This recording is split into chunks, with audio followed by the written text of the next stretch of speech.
Hello, it's Matt O'Leary, and before I give you my top 15 albums of 2018, I thought I'd go with my top 10 songs of the year. Honorable mentions are the song Saint Fortunat by the French-Canadian math rock band Zouz, Z-O-U-Z. Also the track My Brain on Love by the Norwegian synth-pop trio Young Dreams. That's a tasty one. And last for honorable mentions is a song I talk about extensively on my top 30 list called Mothers from Steady Holiday. We're starting at 10 and then at number 10, it's Center of by the indie rock band The Dodos. I love the evolution of this song, starting with the tranquility of Merrick Long's acoustic strums and then that simple cerebral electric guitar drone above it all. Then you get the very Panda Bear-esque, repetitive, sticky mantra of the song and go on, forget what it was you were yesterday. The beauty of this little part is that it never comes back. Then the song takes a bunch of turns into all these different sections with stuttering rhythms and a new hook to bite into. It's just interesting and novel from start to finish. Electronic artist George Clanton slides in with a cut from his new album Slide. He kind of toes the line between 90s songwriter sensibility and the shoegazy pop on the song Make It Forever, which just engulfs you in these synthetic waves. It's just a crushingly catchy track. I love the rounds and loops of echoing vocals on the hook. This song takes like one listen to understand. It's that immediate. Next is another song you might be tempted to classify as electronic, but it's actually all made up of just acoustic instruments, and that's the song You or Me from Matt Calvert's amazing album Typewritten. If you've ever played in an ensemble of any sort of group or band or anything, you realize how difficult this song would be to recreate live. It's cut and chopped like sushi into these neat little cubes with so many different shapes and colors and textures and so much going on that it's like taking little bitty samples just If you like anything polyrhythmic from jazz to IDM to prog, then try out this song as a taste test and then dive into the whole thing ready to engage actively with all the twists and turns. One of the best album opening tracks slots in at number 7. It's Do Your Worst by Lack the Low. It has this extremely menacing low piano bass line that signals some impending doom, but that's juxtaposed by this light and optimistic rising vocal line. Some shockingly great R&B vocal runs. I'm out. The debut album Five Fires by Australian artist Marley Luske gave us the 6th spot here. Blue Car at the Beach is a melding of acoustic and electronic textures in the most entertaining way, like some of Beck's best stuff. This finger-pick guitar loop sets a warm foundation for the track before the springy percussion envelops you. Marley's got this very delicate Tom York-esque croon. I really wish the whole album rode on this sound, which has all the tenderness of Jose Gonzalez or Bibio. I'm really looking forward to hopefully more tracks like this in this guy's future. New York art pop band Guerilla handed us another freaky pop party in their new album Twisted Crystal. One single song stuck out in this cluttered urban scrapbook, and that is the breakbeat-centric Meteorological, which is my dance jam of the year. I love the extremely Talking Heads bass line and then Cassie Carlson's playful kind of alphabet soup vocal delivery. I'm just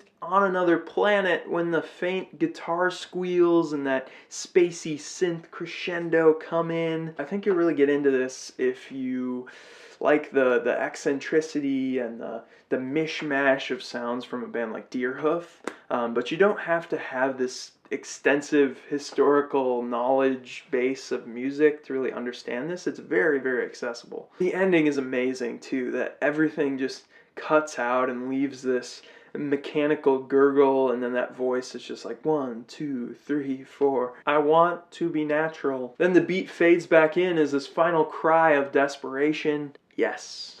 2 thumbs. Another Norwegian song. My friend Dustin turned me on to this Norwegian jazz rock band called Needlepoint. They're going to come in at number 4 with their just incredible song on the floor. Needlepoint immediately bring to mind the Canterbury prog scene from the 60s or 70s, like Robert Wyatt or Caravan. Everything just comes together epically on this song. You get a flow back and forth from unstructured instrumental passages that feel improvised, and then the chorus, which just absolutely crushes. I love how reckless the drumming is across the entire song. The guy's got a very slapdash sort of style that just carries the band's sound. The climax comes when this Eastern guitar noodling in the middle, kind of that improv section I was talking about, moves into this instrumental run through of the chorus progression again, and every instrument's just going nuts, and the vocals come in and just, I'm gonna really struggle to explain and describe these top 4 songs, because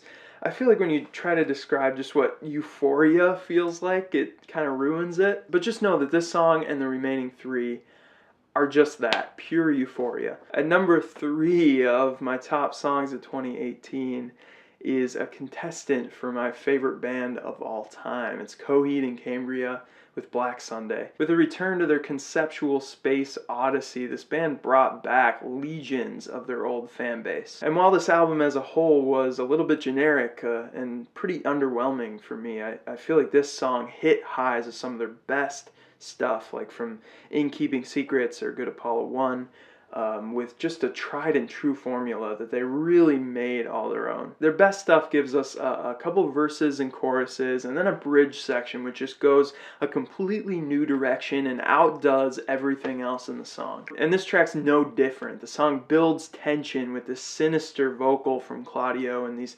Metallica-esque really heavy riffs. Then the end breaks it down with this anthemic stadium rock and the highest overlaid vocal that makes me want to rip off all my clothes and cry out to the heavens. We even get a signature, a hypnotic bassy synth groove drives this number 2 track, which is not from their full-length album this year, but from a little EP called TOTEP. I think it's an acronym for something.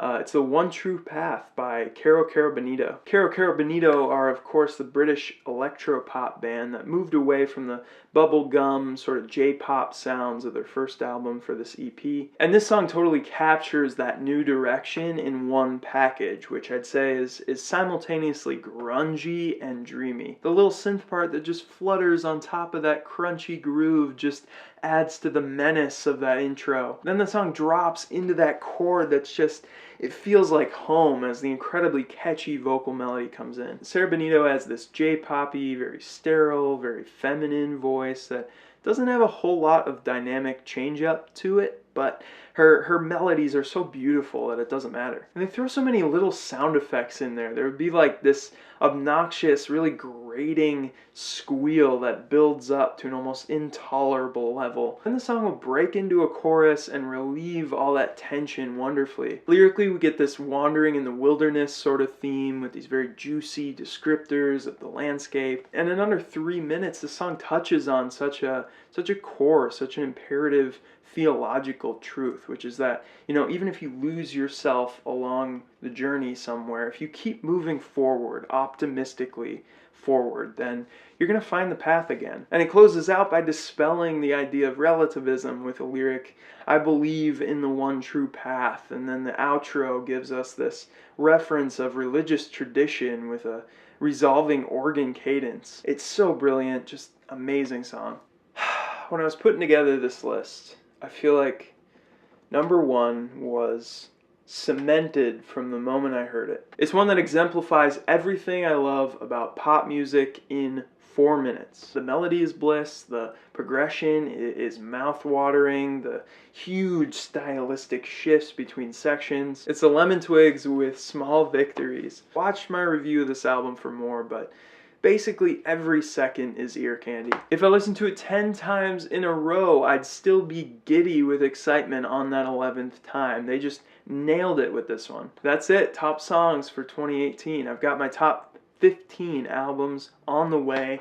I've also linked a Spotify playlist with about 3 songs from each of my top 30 and then a bunch of other handful of favorite songs in there, so definitely check that out.